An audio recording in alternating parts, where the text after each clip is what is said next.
This is the bedroom where I used to sleep. It was the quietest room in the house. I reported dampness, which they said was condensation.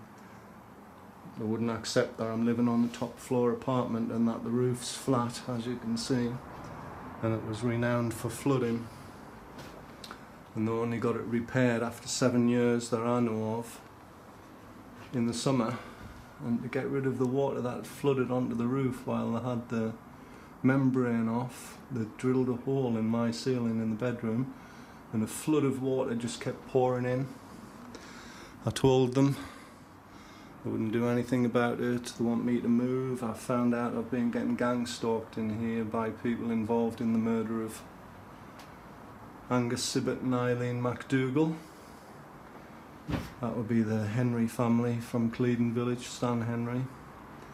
And the Eileen MacDougall murder, better known as the Torso in the Tank murder. And that would be organised by Alan Duncan and Bill Duncan on behalf of Stan Henry, who did the murder of Angus Sibbott and wanted his degree so that he could get off with that murder. Those people have been gang stalking me now for 37 years because I saw Tully, George Tully, who was also involved.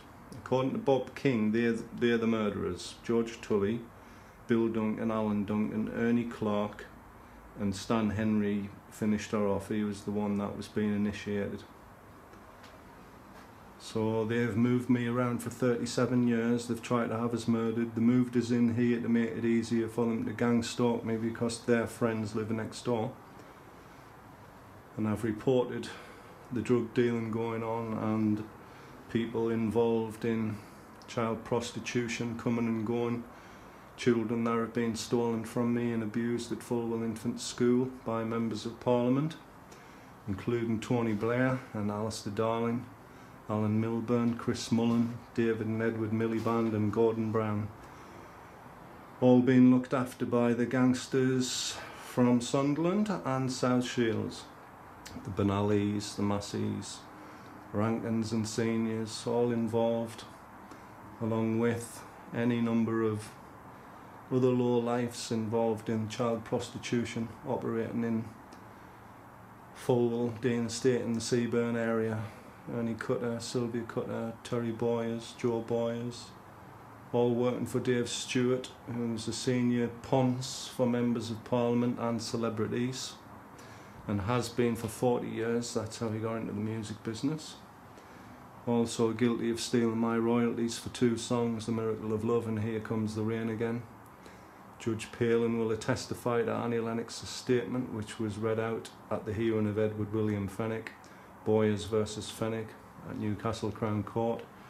Judge Palin heard a statement read from Harbottle and Lewis, representing Fenwick, saying, Harbottle and Lewis of Hanover Square, London, saying that Annie Lennox did not write the lyrics or the melody for the song The Miracle of Love and did not know who did, which meant that Dave Stewart didn't write it, but she wouldn't say that I wrote it because it meant that she would have to pay £20 million at the time. And that's all on record, albeit the records were moved to London and seem to be untraceable, but I'm sure the right solicitor if you could ever find one. But because of the Blair family, it's impossible for me to get anybody to help at the moment, because they all seem to be wanting to be friends with Cherie Blair, who's a judge, and Billy Blair, who's a judge, and Tony Blair, who we all know is a filthy low-life nonce and a ponce, who likes to call himself Miranda in the fetish clubs, involved in child prostitution, supplying children to members of Parliament and politicians worldwide, including presidents and prime ministers of other countries, which has opened a lot of doors for the Blair family. He even tried to murder my daughter Catherine Blair. In 2004 they poisoned her. She survived the poisoning like I survived the poisoning when they got the Hafferty family, June Hafferty, a nurse, and her family poisoned me for 4 years, but I managed to survive. Then they moved me out of the area to here, making people think, well, he's not around now, at least we've got rid of him. So I've been stuck in this rented apartment for 7 years with gang stalkers in all directions. Some of them not even from this country, who were employed by the Blairs family, people who want to be lawyers.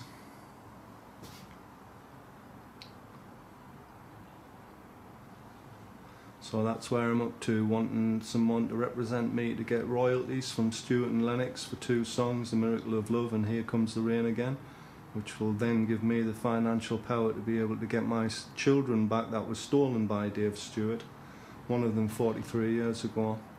Her name's Louise Strawn Toppin, or at least it was a marital name, Toppin.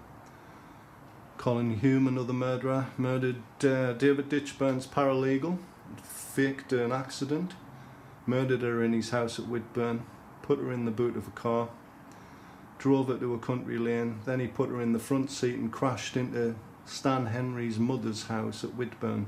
Stan Henry, who's guilty of the murder of Angus Sibbott and Eileen MacDougall, and whose son carried out the murders of Princess Diana and Dodi Al-Fayed as a favour, and Jill Dando and Dr. Kelly, also murdered. And Nurse Brenda Boyers, who's my relative through marriage, cousin-in-law, is a senior nurse, lecturer in nursing in Sydney, Australia, met up with Jill Dando and gave her my blood sample, which was tested against Catherine Blair's, and found to be that I'm the real father of Catherine Blair and not Tony Blair. She herself and Jill Dando were murdered. Jill Dando was murdered because she knew who murdered Angus Sibbott and Eileen MacDougall. But she was also murdered because she knew who murdered Princess Diana and Dodi Al-Fayed, the same families from South Shields and Clevedon Village. Stan Henry and his son Ian Henry, who works for the CIA and Mossad, imports guns and drugs. His family have been in the drug dealing business for a very long time. His father's a former nightclub and casino operator and a ponce. That's how he managed to get so many influential friends. Supplying children for sex. So like I say, they've got me in this place. I've been here 7 years. I've been given a vacation notice to move on the 28th of February. That's this month. Next week. But the problem is I don't have any money, as you can imagine. I can't move because the vacation notice is not legal anyway. They didn't protect my deposit, which they should have done. And also the fact that I have a compensation case against them, which is going to be highlighted, and I'm going to have to be paid compensation to move. Or if I move, I'm still going to have to be paid compensation because of all the people who've been gang stalking me in Granville Court. Central heating hasn't been working for 5 years. They've only just replaced the motor, which should have been replaced 5 years ago, and they only replaced it thinking, well, he's leaving soon, we'll fix that before he leaves, and then he can't say that the heating wasn't working over the winter. So they fixed that in December after 5 years. They're refusing to come and fix this, although Mr. Shipley, who works for them, said he would be here on the weekend, and that was back then. Again, the beginning of December, saying that he would come and fix it, but then he was told not to fix it. He told me that he was told that he wasn't allowed to come and fix it. And then people were telling me that I was going to be leaving before I even got the vacation notice. And I had no intention of leaving. There's no point. I've got nowhere to go. I've been here 7 years. And this Zadok Eliza, Brenda Eliza, Martin Eliza, and Emma Jackson, who works for them, are all involved in gang stalking me in here. And now they want me out of here so that I can't tell the rest of the neighbours what's been going on, the new neighbours, because there's always a lot of people coming and going from Granville Court due to how cold and damp it is, and how expensive it is to have your heating on to keep the place hot, even though you're going to make it worse because there's no double glazing, as you can see.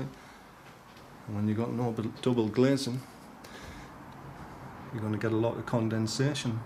And when you've got no rubber seals in your windows, when it's raining, and if it's windy, and look, this is the east that we're looking at, the wind blows the rain through onto the ledge.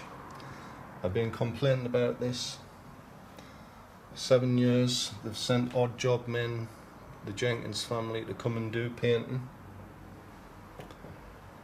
Not even qualified painter and decorators. Now they've got Mr. Shipley, who is qualified, but he's not allowed to come and do this work.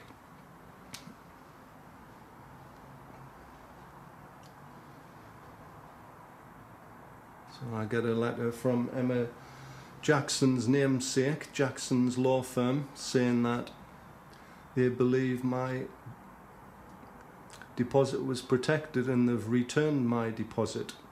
But of course the council checked it all out and my deposit wasn't protected, so therefore they need to issue me with another vacation notice, which means that that'll be another 2 months I'll be stuck here, when really I need compensation, and then I'll move.